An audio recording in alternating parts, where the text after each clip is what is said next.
Agenda item number 8, motions on notice. One motion on notice has been received in accordance with Council Procedure Rule 3. The motion on notice in relation to Britain leaving the European Union. I call upon the leader. Councillor Bayfield. Chairman, can I, through you, ask the monitoring officer if this is a legitimate motion for this council to debate? Because it doesn't seem to me that it is. Yeah, thank you, Chairman. Yes, I was asked for advice on this matter, and yes, it is within our constitution.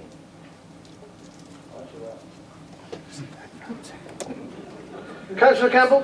Thank you, Chair. Yes, I too would like to challenge the validity of this motion because it is inaccurate and therefore fatally flawed.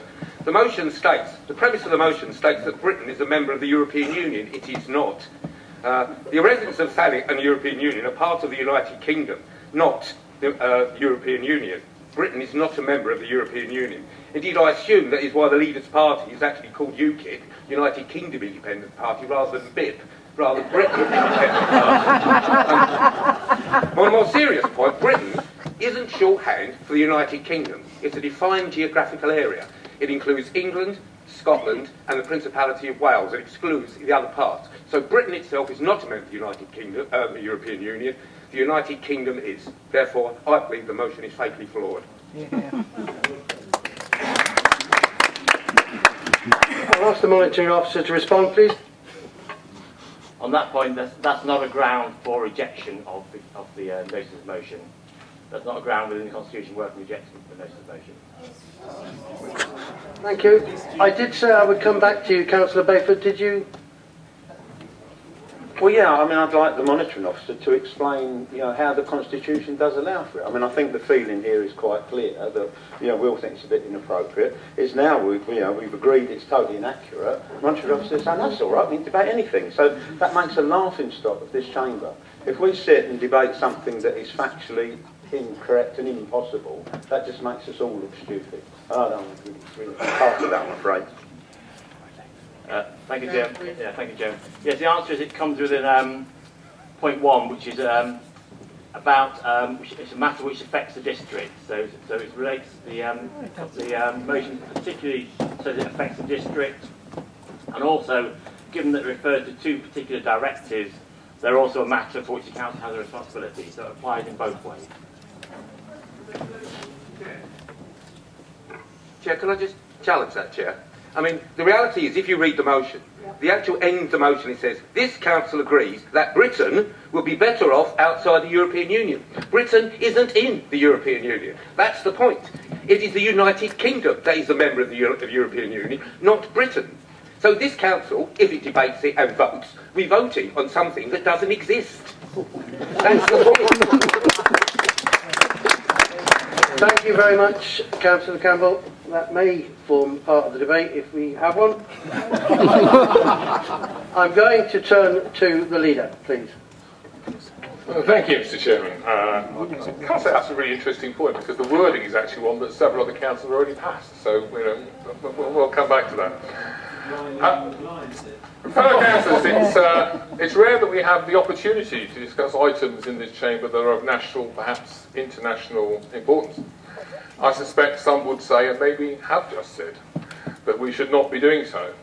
But the key element here is that whilst the referendum is a national event, its implications will impact upon every service provided by every council in this country.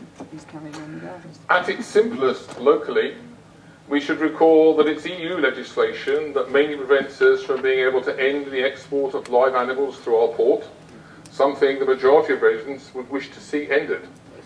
Most of us feel exporting on the hook rather than on the hoof is a better option. And here in Thanet, I would ask you to remember that 4.6 million good reasons exist to regret the lack of our decision-making freedom in that area. Across.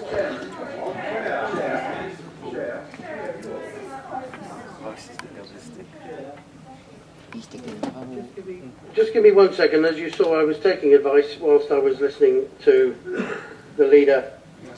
I think at this point you need to present the motion before we can make any further discussion or debate, we need please to hear the motion as it is worded. Thank you, Mark. You're very enthusiastic. I would like to propose the motion due to the negative impact that I believe EU directives such as the Agency Working Time Directive and EU procurement rules have on the ability and cost of Thanet Council to fulfil its obligations. This Council agrees that Britain would be better off outside the European Union. He's speaking for himself. Do I have a seconder? Like second and reserved right, please. Thank you. My understanding in the Constitution that if this Council agrees this, as the motion actually mentions that there is a cost, therefore there should be a report from the Finance Officer as to the costs of this Council and the actions of Britain, which is not a member of the European Union, but the United Kingdom being a member of the European Union, and how that impacts upon the costs of Thanet District Council. That's in the Constitution. Monitoring Officer, please. Yes, I think the operative part of the Constitution is simply an agreement that Britain will be better off outside the European Union, and that in itself does not have a cost, direct cost. We're not in it. We're not in it. No, it's quite specific. It's quite specific. It's that Thanet District Council incurs costs for being in a country, let's call it that is in the European Union. Therefore, it's Thanet District Council's costs. That's why we're discussing it here at Thanet District Council. Otherwise, it would be improper to discuss it at all. If it does incur costs, therefore there should be, because it's in the Constitution, prior to this discussion, a report from the Finance Officer, and there hasn't been one.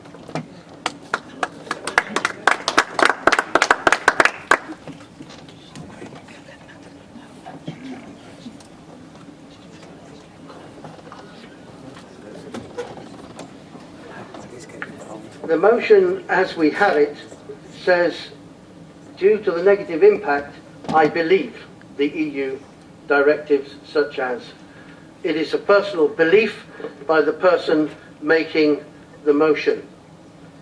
In accordance, I want to move this on. In accordance with Council Procedure Rule 3.7, a member of a controlling political group is entitled to reply. So I would call on Councillor Stummersmertzing to make a reply. Reply to what? Reply to what? Councillor Bayford, I promise you, we're not at that point yet. It is coming. This is ridiculous. We're not there yet. It is coming. So's Christmas. Better than going to a circus, isn't it? Councillor Stummersmertzing. Thank you, Chairman, and thank you for the privilege of being able to make a few comments about the forthcoming referendum.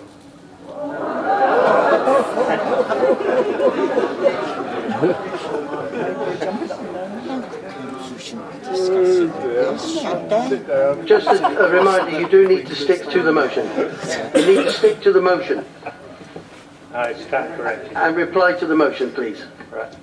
I'm sure that we're all beginning to get tired of all the rhetoric concerning the in-out campaign.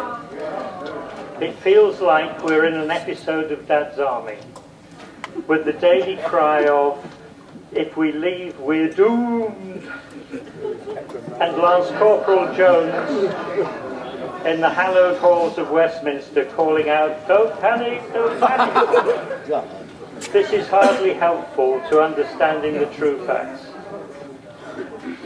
Seriously, I do have a few important points to make. It is absolute insult. I must just take a point of order, please, Councillor Stummersmertzing. Would you sit for a second? Councillor Johnson, point of order. Thank you. Can you turn your mic right? Thank you. The monitoring officer will know that on the 21st of March I contacted you about this motion. And the reply that what I said to you is I was surprised to learn that the leader of the motion understand for TDC to oppose membership of the EU. The referendum is for individuals to cast their own vote and not for local authorities to express preference. I would welcome your view and where this fits in with TDC's constitution. And the reply that I had from Mr. Howes is, thank you for your email. The motion is not specifically about the EU referendum, but refers to the impact of EU directives on matters for which the Council has a responsibility, which brings it within the scope for motions as set out in the Constitution. Now, suddenly, at the very beginning of this, without even referring to the motion, the leader immediately started talking about the referendum, as did Councillor Hunter here. Thank you. I can't struggle with that tonight. but seriously, I asked for advice before I even thought of discussing this evening. I was going to leave it to my leader, who certainly has other things to say about it. But that was the response I had. But straight away we're into referendum when we shouldn't be talking about it because we have the returning officer in the room. Thank you. Was there a point for that point of order? Thank you for the interesting comments, but point of order. The point is that we're brought into a discussion about the referendum with the returning officer in the room. No. Thank you for your comments. I would ask you to remember that I did actually point out to both the leader and also to Councillor Sturmer-Smertsing that they needed to stick to the motion and not drift. So I have pointed it out, and if they drift again, I will point it out again. I'd like to move a little further. Councillor Sturmer-Smertsing, please.